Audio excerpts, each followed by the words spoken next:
So I'm here at the Blue Beacon, and I couldn't help but I saw these rims on this Z71, and that's kind of like what I'm looking at right there to put on my truck.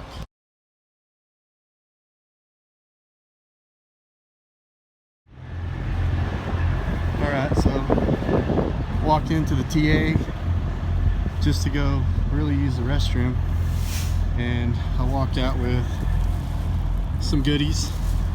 Never fails, but truck's looking good. All right guys, so we're pulling into Scott City, Kansas. Scott City, Kansas, and my family, we have a kind of a history. I'll cover that in the coming days on our experience of living here for a short period of time. Not a good experience, but so I'm about to try to get a video of the house that we leased for 6 months, and it's right over there. I don't know if we can see it. It's that gray one. Yeah, it's kind of off in the distance, but yeah, that is definitely the house. We leased it for 6 months, and it was a no-break contract, so we had to lease it for 6 months. I was only over here hauling grain for about 3 months,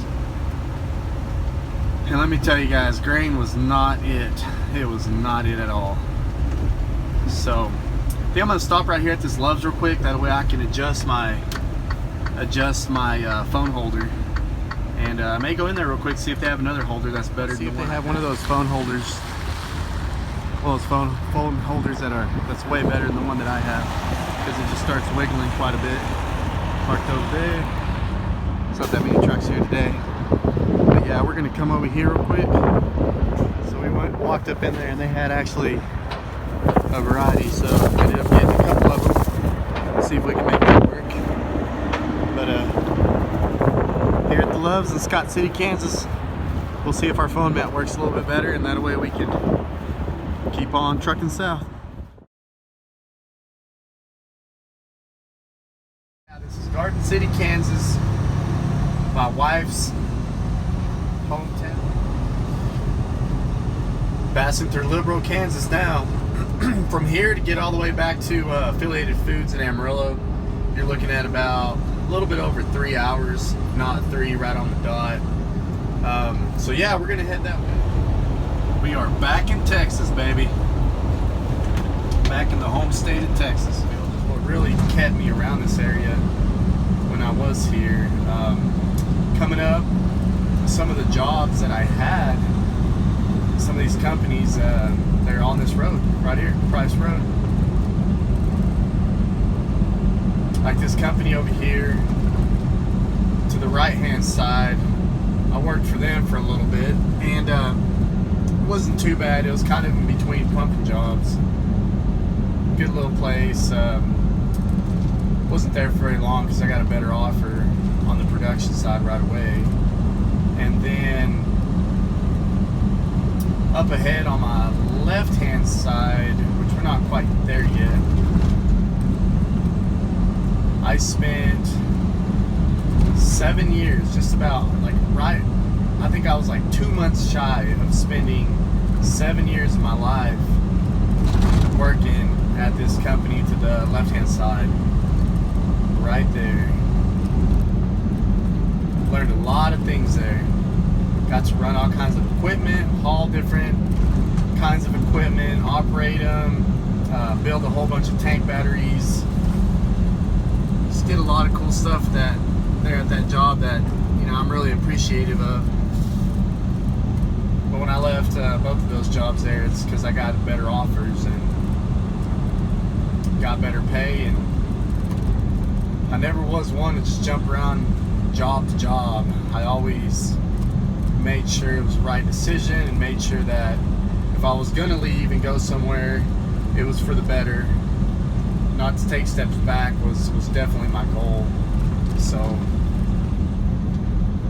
the third oil field job that I had is right up the road on the other side of the stoplights, right close to the railroad tracks.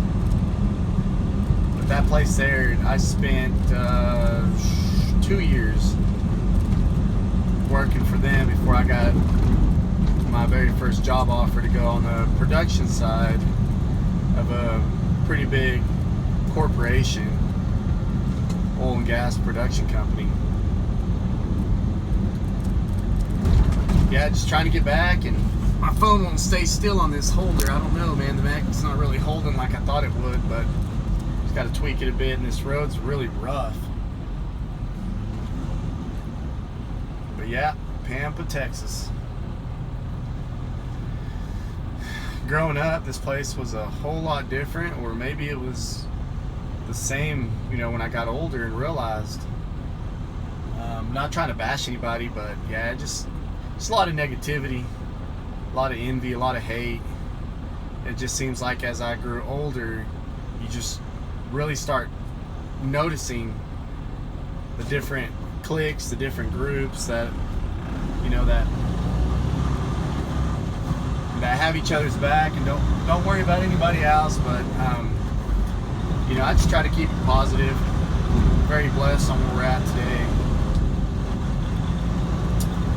Truck driving and going and seeing all kinds of different places. Glad to be out of the oil field. And, you know, I hope nothing but the best for those that are still in it. I know it's up and down, but that roller coaster of a ride, man, it definitely got old. Got laid off a couple times just because of the market, just because of the oil and gas price just dropping. You know, at no fault of the employees. It's just the market, the way it works in the world. And unfortunately, is people had to go, and it was a trip for myself and my family. So here on the right hand side is the other oil field company that I worked at, and a lot of memories in all these companies, but thankful to be sitting in this Cascadia for sure. So right up here, we're gonna hit Highway 60, make our way back to Amarillo. We'll hit Lakeside in the loop, and then make our way over to Affiliated so we can get off of this trailer and grab the other and head south. And I'll walk through everything that I did. But yeah, Affiliated Foods is on the left hand side. You guys will be able to see all the trailers. I don't think there's going to be that much movement right now at this time of day, considering it's almost 6 p.m. It sure does get dark really quick. I miss those days when it was getting dark at about 9 o'clock, 9 p.m. and a whole lot different now. But yeah, so we'll enter the guard shack on the far northwest side, and that is where we all come in to return the trailers and to get all the empties off the trailer that we brought back from the stores, get them back into rotation, get them all recycled so that they can be filled up again and loaded back up. We're going to pull up right here and then back up into the door that's freed up. You always want to get a good little turn right there, and once you see that door, it's a lot easier to just, you don't have to get too straight with it, just kind of navigate your way back to it. Sometimes you can get it to where you're dead straight with it, and then there's other times you just turn it a little bit, but with a little bit of time, I mean, it turns into a lot easier job. And you know, people that have been doing it for a while still struggle, so it's not nothing. You know, I've told some people, I've seen some guys that struggle and they go in there and they're just like, dang man, I can't believe I struggle so much. And I'm like, dude, you're good. Like, I wouldn't even worry about it. Like, everybody struggles a little bit here and there. Alright, so we're in the door. Let's go over here. We'll take our paperwork over here to the unloading dock.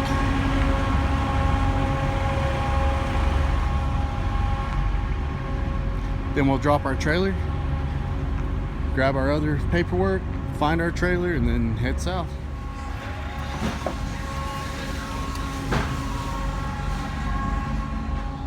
Alright, this is the inside the trailer.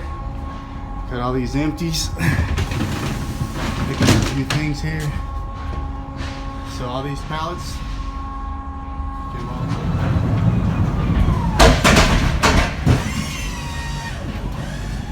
Alright, so on the trailer that we just brought back, got it completely unloaded. And now we just do a little post trip Light's still on, see it's empty.